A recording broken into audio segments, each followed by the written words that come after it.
Cela fait 200 jours que l'attaque du 7 octobre a eu lieu en Israël, 200 jours de captivité pour 129 otages toujours retenus par le Hamas. Parmi eux, il y a 3 Français. Et je voulais vous parler d'eux ce matin avec un témoignage dans ce live. Bonjour Hadas Jaoui Calderon.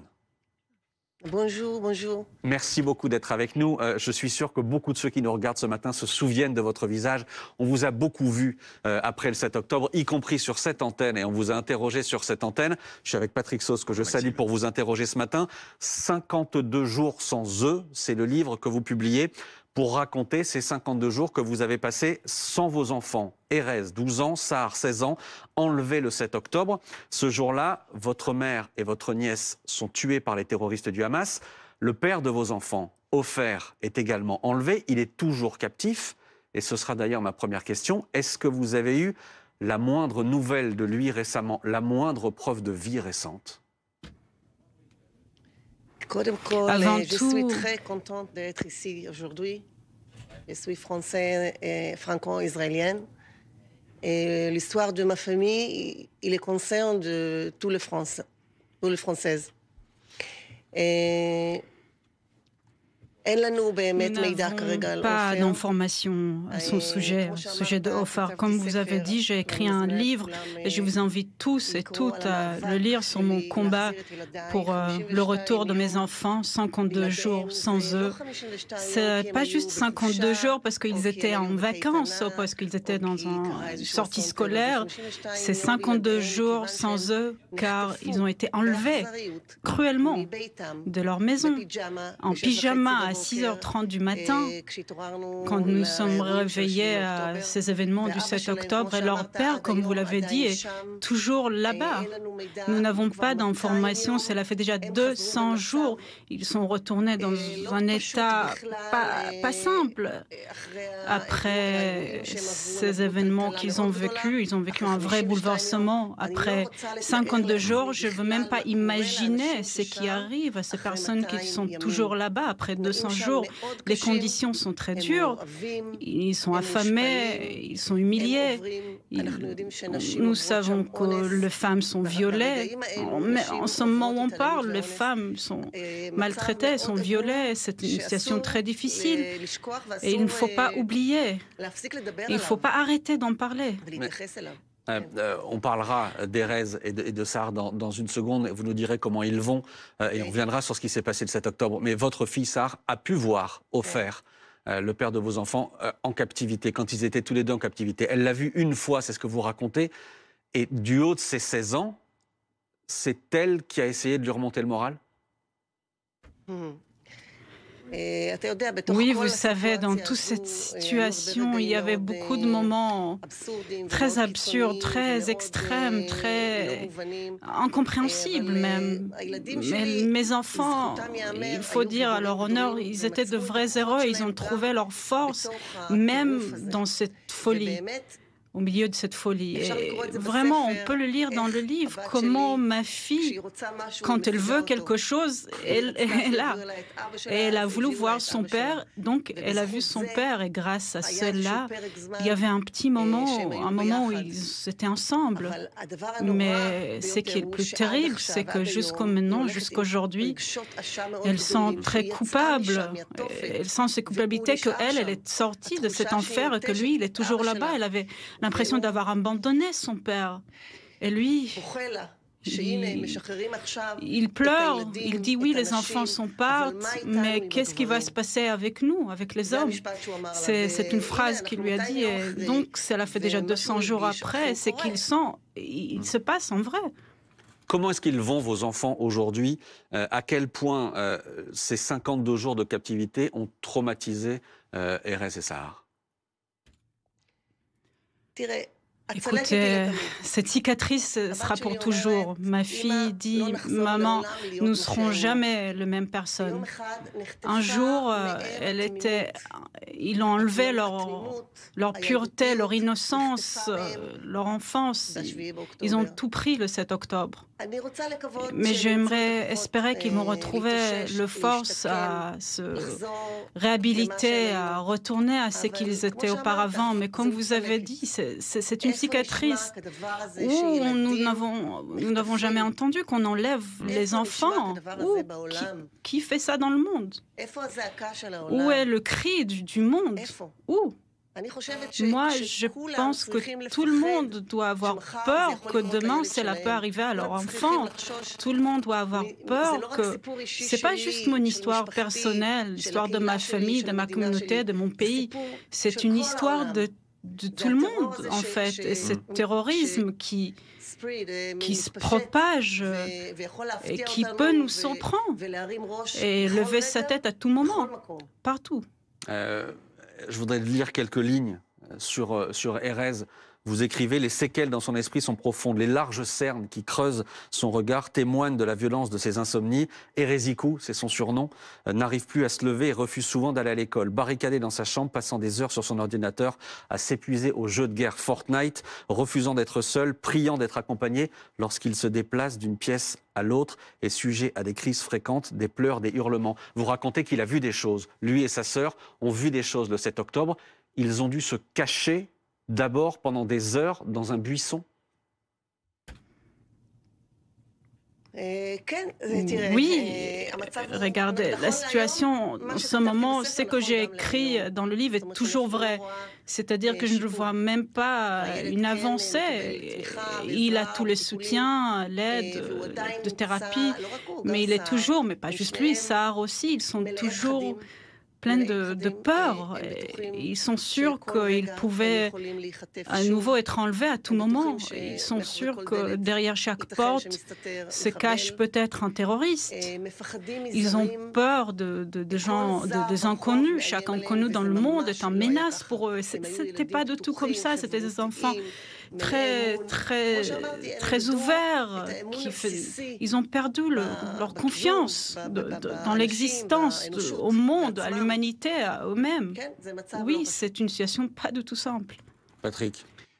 Concernant, je dirais presque l'oubli d'une bonne partie de la population française. Vous savez qu'évidemment, le contexte a changé. Les images et les histoires du 7 octobre ont été remplacées à la télévision, dans les journaux, par les images et les histoires de la tragédie à Gaza. Comment, vous, entre France et Israël, vous arrivez à ressentir tout ça? On sent qu'il y a une nécessité. Il y a un livre qui sort aussi en Israël qui s'appelle Le 7 octobre, qui remet un petit peu tout le contexte, tout ce qui s'est passé dans cette journée. Est-ce que vous avez peur aussi que cette journée du 7 octobre, mais aussi les 52 jours pour vos enfants et ces 200 jours qui se poursuivent pour votre mari, tombent dans l'oubli en France? On ne voit pas de portrait, par exemple, des trois Français. C'est exactement le problème. Et c'est pour cela que je suis ici et c'est pour cela que je sors ce livre. Je suis là pour qu'on en parle, pour rappeler, pour ne pas oublier. C'est comme quand nous parlons de la Shoah, où nous rappelons chaque année. Si on ne le faisait pas, ne parlait pas chaque année, on pourrait peut-être oublier. Et ici aussi, le 7 octobre, je pense que c'est une journée qu'il ne faut pas oublier. C'est une journée de pogrom. Il y avait une extermination, c'était un massacre des civils innocents, des enfants, des bébés, des gens âgés. Ça peut être le père ou votre mère, ça peut être vos enfants. Il ne faut pas oublier. Et c'est pour cela que je suis là. Et c'est pour cela que je crie mon cri à la télévision, à la radio, dans mon livre.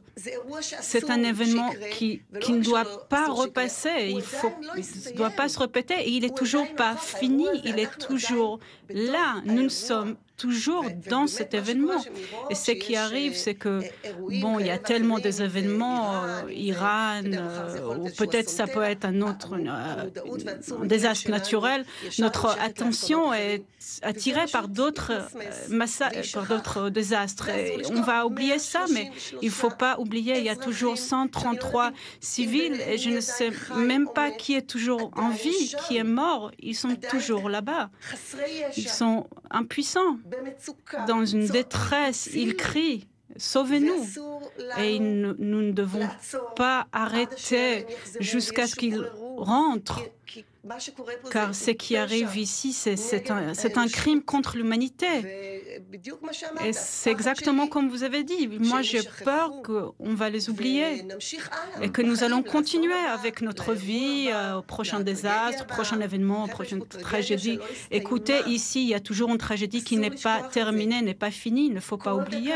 Chaque moment que nous sommes ici, il y a une femme qui est en train de se faire violer. Nous savons cela. Nous savons qu'il y a tout cela qui se passe et nous n'arrêtons pas ces crimes. C'est très tragique. Et j'ai plus de voix pour crier cette chose. C'est pour cela que je vous demande, à vous tous, le média, votre voix, le voix du monde, il ne faut pas arrêter, il ne faut pas relâcher. C'est impardonnable ce qui était passé. C'est pour ça qu'on en parle aussi ce matin et qu'on voulait vous inviter ce matin. Vous racontez dans ce livre aussi votre 7 octobre. Dans le kibbutz de Nir Oz, dans la pièce sécurisée de votre maison, vous racontez que vous avez passé 8 heures à appuyer de toutes vos forces contre la poignée pour ne pas que les terroristes qui étaient dans la pièce d'à côté n'entrent, ne puissent entrer. Vous racontez la colère aussi qui monte chez vous. Et quand les militaires israéliens arrivent au bout de 8 heures, vous les engueulez. Vous leur dites, mais vous étiez où? Oui, vous étiez où? Où vous étiez? Bon sang. Nous sommes retrouvés toutes seules, complètement, sans défense. Moi, j'ai vu la mort devant mes yeux. Et c'est ça que j'ai écrit dans mon livre. Moi, j'ai vu la mort devant moi, derrière la porte. Il y avait des gens qui voulaient me tuer. Sans que j'ai rien fait. Je n'ai rien fait du mal à eux. Ils voulaient... Je les ai entendus, j'ai entendu leur voix, leur colère, leur volonté de massacrer moi. Et après, j'ai découvert qu'un quart de mon kibbutz, de ma communauté, était soit assassiné, soit kidnappé, les maisons brûlées. Nous n'avons plus de maison aujourd'hui. Vous savez, j'avais même pas un moment pour arrêter et penser à cette tragédie personnelle durant ces 8 heures. J'avais pas de temps. La détresse de ces otages qui souffrent déjà 200 jours me préoccupe beaucoup plus. C'est ce qui se passe maintenant, en ce moment. Moi, je vais vivre, je vais survivre ce qui m'est arrivé les 8 heures dans l'abri. Est-ce que vous faites confiance aujourd'hui à Benyamin Netanyahou pour faire sortir les 129 otages qui restent?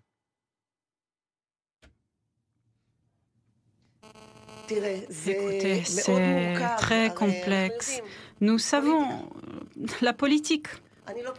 Moi, je ne suis pas une politicienne. Cette histoire est très complexe. Nous avons un ennemi très cruel devant nous. Nous menons des négociations avec le diable. Avec un monstre. Ces gens qui ont massacré, qui ont tué ma mère, ma nièce et beaucoup de mes amis sont ceux qui tiennent toujours dans leurs mains, sans pitié, leurs mains cruelles, les otages. Je pense que tout le monde fait tout. Si c'est Qatar, les États-Unis, la France, Israël, mais ils ne font pas assez. Pas assez. Ils devaient déjà être chez eux. Et je pointe le doigt à Qatar, qui est un État qui soutient le terrorisme. Elle est l'oxygène de Hamas. C'est la vie de Hamas. Tant qu'elle permet leur existence et qu'elle ne ferme pas le robinet, entre guillemets, elle soutient le terrorisme. Oui, je suis très en colère. Aussi contre Benyamin Netanyahou, parce qu'il devait, à mon avis, faire beaucoup plus. Oui. Moi, j'appelle tous les dirigeants, tous les premiers ministres, tous ceux qui ont le pouvoir dans ce monde. Faites quelque chose pour finir cette tragédie. Et je ne sais pas comment, et ce n'est pas à moi de ramener les solutions non plus. Finir cette tragédie, alors qu'on sait qu'il y a encore eu des bombardements sur Gaza ces dernières heures, qu'il y a aussi des milliers de victimes à Gaza. Merci beaucoup, Hadassah Calderon. Toda. Je suis très heureuse que vous m'avez invitée. Je vous invite tous à lire mon livre, à lire ma lutte sur la lutte de mon pays. Il ne faut pas oublier qu'aujourd'hui, les yeux de tout le monde regardent ce qui se passe à Gaza, mais il ne faut pas oublier pourquoi tout cela est arrivé. Tout a commencé le 7 octobre, quand Sinwar a fait ce qu'il a fait. Et bon, il savait que la réaction, vous savez, si un pays avait attaqué la France aurait réagi. La même chose, Israël et Sinwar, ils ne pensent pas à ses citoyens.